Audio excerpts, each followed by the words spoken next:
जंगल में ना तो टॉयलेट होता है और ना ही सीवेज लाइन, ना ही वहाँ म्युनिसिपालिटी कचरा उठाने जाती है। तो फिर बिना इंसानी दखल वाले जंगल साफ सुथरे कैसे रहते हैं?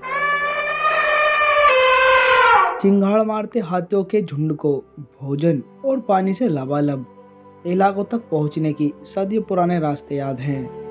अपने प्राकृतिक आवास में हाथी हर दिन 16 से 18 घंटे भोजन और पानी की खोज में बिताते हैं।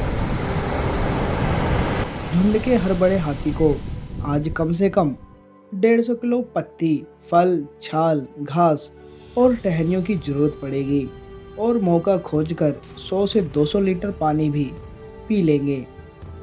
लेकिन वयस्क हाथी जितना खाते हैं उसका करीबन आधा यानी कम से कम 75 किलो लीद के जरिए बाहर निकाल देते हैं। हाथी औसतन हर दिन खाते हैं और पोटी करते हुए करीब 50 किलोमीटर तक चलते रहते हैं, यानी आगे आगे हाथी और पीछे पीछे पोटी। आप अंदाज़ा लगाइए कि जंगल में 50 हाथियों का एक झुंड एक दिन में कितनी पोटी करता होगा। 50 गुना 75 यानी करीब 3750 किलो। एक साल में 13,68,750 किलो यानी करीब करीब 14 लाख किलो। अगर आप इसमें जैबरा, बिल्ड, बिज, हिरण यह सब भी मिला दें तो जंगल में पोटी का अंबार लग जाएगा। तो वहाँ इतने बड़े पैमाने पर जो पशुमल होता है, जिसे हम लीद या गोबर कुछ भी कह सकते हैं, उसे साफ कौन करता है? इसका जवाब है यह छोटा सा जीव। इसका नाम है डंग बीटल। गुबरैला या डंग बीटल लीद को छोटी छोटी गोलियों में तब्दील करते हैं। ये अपने वजन से 10 गुना बड़ी बॉल बना सकते हैं। डंग बीटल जानते हैं कि इसे बॉल बनाकर ही सबसे आसानी से ट्रांसपोर्ट किया जा सकता है। नर और मादा डंग बीटल लीद, गोबर या पशुमल को बॉल बनाकर 200 मीटर तक दूर ले जा सकते हैं। इस तरह बीटल्स जंगल की सफाई के साथ साथ लीद में मौजूद बीजों और पोषक तत्वों को फिर से मिट्टी में मिला देते हैं। डंग बीटल्स जंगलों में महामारी फैलने से भी रोकते हैं।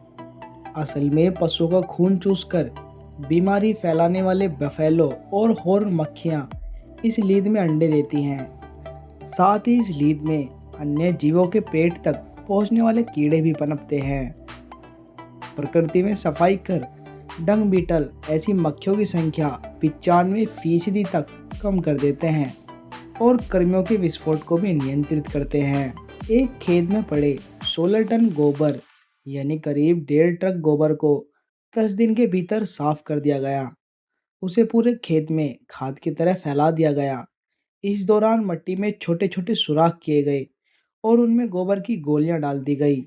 इस काम में खर्च कुछ भी ना आया, ना बिजली लगी, ना ट्रांसपोर्ट और ना ही पानी लगा।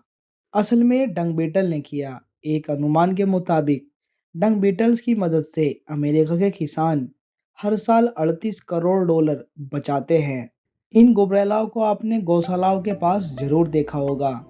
बीते 7 साल से ऑस्ट्रेलिया के कई इलाकों में डंग बीटल्स की विदेशी प्रजातियों को बसाया जा रहा है। ऐसी कई रिसर्च है जो बताती हैं कि डंग बीटल गाय के गोबर में मौजूद नाइट्रोजन को फिर से मिट्टी में मिला देते हैं। पशुमल की बोल में डंग बीटल अंडे देते हैं। इन गोलियों को जमीन में दबाने के लिए ये मिट्टी में छोटी छोटी सुरंग बनाते हैं। इन सुरंग के जरिए पोषक तत्वों के साथ मिट्टी के भीतर हवा और पानी के लिए भी रास्ता बनता है। तेजी से अपनी संख्या बढ़ाने वाले डंग बीटल इकोसिस्टम में बस्टर्ड, छिपकली, मेंढक और कई पंछियों का पेट भी भरते हैं। लेकिन जंगल की आग पशुओं की पेट तक पहुंचती एंटीबायोटिक्स और प्लास्टिक डंग बीटल्स पर बहुत भारी पड़ रहे हैं। अगर हम भी विषैले स्प्रे, घातक केमिकल, कीटनाशकों का अंधाधुंध इस्तेमाल ना करें तो प्रकृति का हाइजीन सिस्टम काफ़ी हद तक ज़मीन को साफ सुथरा और सेहतमंद बनाए रख सकता है।